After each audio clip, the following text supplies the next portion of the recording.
Hi guys, ito nga nagpunta kami ni Aling Maliit sa grocery at busy siya sa pagkuha ng kanyang salapi dyan sa kanyang pitaka. Ayan, siya magbabayad ng kanyang bibilhin. Sabi niya sa akin, wag ko daw siyang videohan. Kulit ni mama. Ayan, binibigyan kasi namin siya ng pera para alam niya kung magkano yung bibilhin at saka magkano yung sukli. Ayan, saka gusto niya rin talagang matuto. Ayan, bida-bida nga kasi. Ayan. Sabit niya dyan, nahulog pa. At yan, ipapatulak niya sa akin, siya ang boss. O, diba?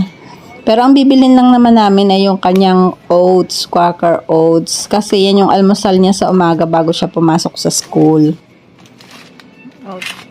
Okay. Yan lang yung almusal niya at may itlog, minsan bacon, minsan may kasamang gulay at prutas. Ayan, yan lang gusto niya. Bye guys, thank you for watching.